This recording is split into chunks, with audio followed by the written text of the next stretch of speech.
दोस्तों आज हम लोग एक ऐसी कंपनी के बारे में बात करने जा रहे हैं जो कंपनी देखिए ब्रेकआउट करने के बाद से इस तरह से भाग रही है। अब सवाल ये है कि अगर ये कंपनी भाग रही है तो क्या इसका टारगेट कहाँ तक हो सकता है, क्या हम अभी प्रॉफिट लेकर के निकल जाएं या अभी इसमें और भी दम है। इसे थोड़ा सा हम लोग चार्ट पर तो देख ही रहे, हम लोग चार्ट पर अभी 31.45 प्राइस चल रहा है और इस कंपनी का नाम है IRFC। दोस्तों क्या चार्ट पर सपोर्ट रेजिस्टेंस लगाने से हमें टारगेट मिल जाएंगे या हम लोगों को थोड़ा सा आगे बढ़ करके पोर्टफोलियो इसका फंडामेंटल देखना चाहिए। दोस्तों आते हैं फंडामेंटल पर।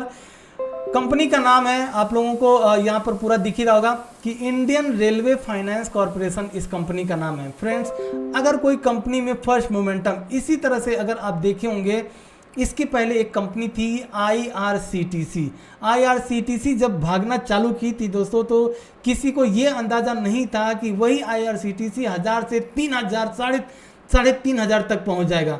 तो आखिर IRCTC क्यों भागी। अब उसी तरह की अगर ये कंपनी रेलवे को फाइनेंस करती है तो ये कंपनी क्या अब महंगी हो चुकी है, हम लोगों को प्रॉफिट बुक करके निकल जाना चाहिए या अभी होल्ड कर लेना चाहिए। ये चार्ट पर अगर आप देखेंगे तो चार्ट पर जो लोग भी अभी तक होल्ड करके रखे होंगे उनके तो मन में यही लग रहा है कि भाई निकल ले, नहीं तो अगर ये गिर गया तो हाथ से पैसे चले जाएंगे। तो क्या ये सही स्ट्रैटेजी होगी निकलने के लिए या अभी दम कम है।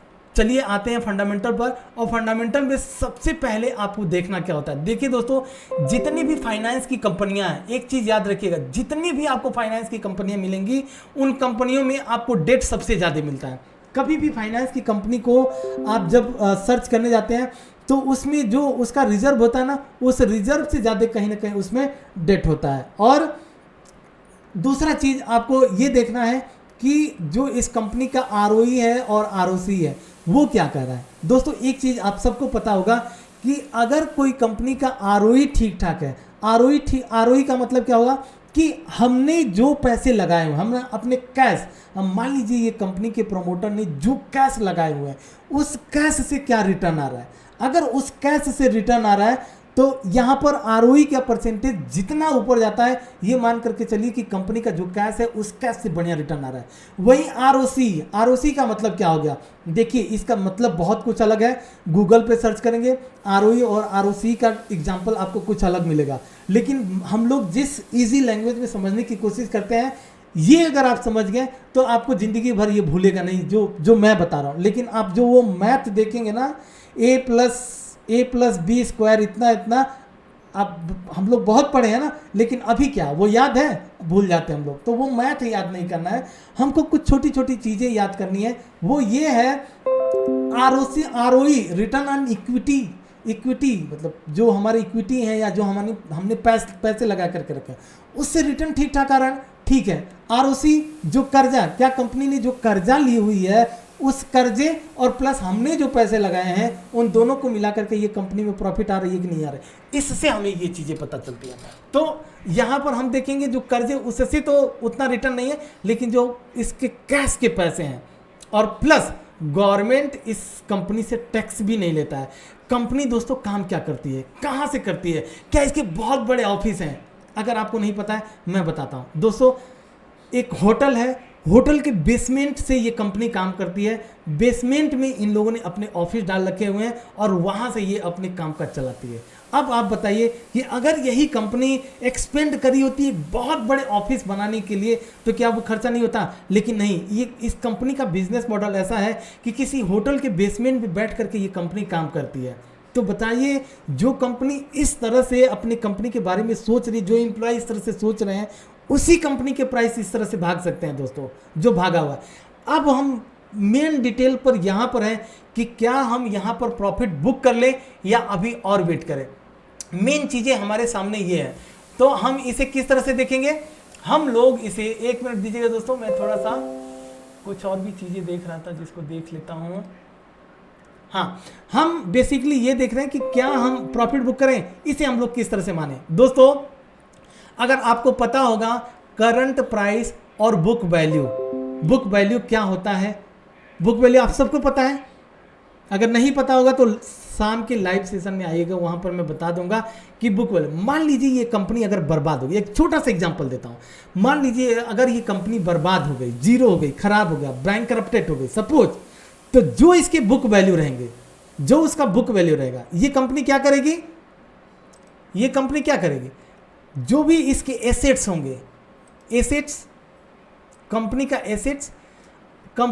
एसेट्स बेचेगी, बेचने के बाद से जो इसके लाइबिलिटीज होंगे उस लाइबिलिटीज को कुछ चुकाएगी, चुकाने के बाद से जो पैसे बचेंगे उस पैसे से एक ये फेयर वैल्यू निकालेगी। फेयर वैल्यू के हिसाब से अगर बुक वैल्यू से जो 33 रुपये दिख रहा है, अगर बुक वैल्यू से ज़्यादा आता है तो ज़्यादा पर आपको पैसे देगी, अगर कम आता है तो कम पर डिवाइड करके इन्वेस्टर को पैसा बांट देगी। एक चीज़ आप यहाँ पर समझ लीजिए कि कंपनी का 4,47,142 करोड़ का एसेट्स है इस कंपनी के पास, और लाइबिलिटीज मात्र 34,362 करोड़ है।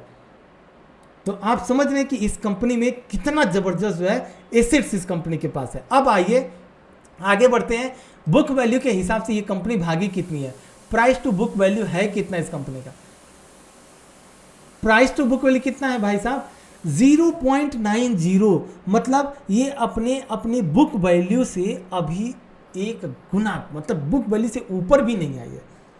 तो क्या हम लोगों को यहाँ पर इसका प्रॉफिट बुक कर लेना चाहिए या इंतजार करना चाहिए, कम से कम अपने बुक वैल्यू से 2 गुना भाग जाए, 3 गुना भाग जाए, 4 गुना भाग जाए।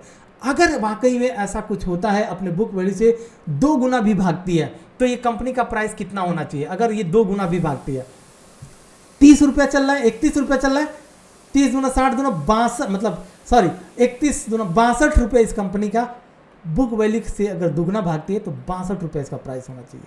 यहां पर हमें ये दिख रहा है।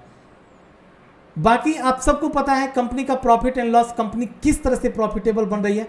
आप यहां पर देखिए नेट प्रॉफिट कंपनी का, पीछे का साल था 2021, 4,416 करोड़ का कंपनी ने प्रॉफिट किया। बाद में इस कंपनी ने सीधा 6,090 करोड़ का प्रॉफिट किया, और स्टार्टिंग आप 2011 से देखेंगे 481 करोड़ की कंपनी ने प्रॉफिट से स्टार्ट किया था, आज की डेट में 6,000 तक पहुंच चुका है। तो ये company year on year profit को बढ़ा रही है। अब हो सकता है अगले साल कुछ और प्रॉफिट 2023 में पेश कर दे, तो ये बुक वैल्यू के हिसाब से अगर 5 गुना हो जाए तो सोचिए कि कंपनी कहां तक भाग सकती है। तो इस तरह से ये कंपनी का, अब आप आइए कंपनी के CAGR पर, 10 साल, 5 साल, 3 साल, तीनों की तीनों नील है, यहाँ पर कुछ नहीं दिख रहा है क्योंकि कंपनी अभी नहीं है। लेकिन अगर आप यहाँ पर देखेंगे 1 साल में इसने 23% का रिटर्न दे दिया है। तो जब कुछ लोग कुछ टाइम तक इसको होल्ड करके रख लेंगे, तब ये दिखाएगा कि 3 साल में इतना रिटर्न, फिर आगे जाकर के दिखाएगा 5 साल में इतना रिटर्न। तो रेलवे को ये फाइनेंस करने वाली कंपनी है दोस्तों। हमें मतलब यहाँ पर पूरा देख करके हमें ये लगता है कि क्यों ना चार्ट पर आता हूँ, मैं चार्ट पर इसको समझाने की कोशिश करता हूँ। दोस्तों आप देखे होंगे कई बार, जैसे TTML हुआ, TTML 0 से चालू हुई, 2-3 रुपये से चालू हुआ, कहाँ से कहाँ तक गई, ट्राइडेंट, TTML ट्राइडेंट हो गया ना, और भी कई ऐसे। मैंने आपको एग्जांपल दिया था, एक इलेक्ट्रिक वाली IEX देखिए, 30-35 रुपये से कहाँ बनती है, भागती है कंपनी। तो वो फर्स्ट मोमेंटम है, अभी भी इस कंपनी के ये फर्स्ट मोमेंटम है। अगर आप इसे 1-2 साल तक होल्ड कर लिए, हो सकता है आपके लिए मल्टीबैगर साबित हो जाए। हाँ, एक चीज़ याद रखिएगा, जो लोग नीचे के लेवल पर बाई करके रखे हैं, जिन लोगों का 25 रुपये 26 रुपये, मुझे नहीं लगता है कि उन लोगों को प्रॉफिट इतना जल्दी बुक करनी चाहिए। मुझे लगता है कि आप जो है इस कंपनी को लॉन्ग टर्म तक अगर होल्ड करते हैं और वाकई में अपनी बुक वैल्यू से 2 गुना, 3 गुना, 4 गुना, 5 गुना भागने में सक्सेस हुई, तो सबसे ज़्यादा जो पैसे हैं वो आपको इस कंपनी से बनते हुए नज़र आ सकते हैं। तो ये फंडामेंटल प्लस ये फर्स्ट मोमेंटम का दोनों का एनालिसिस रहा दोस्तों।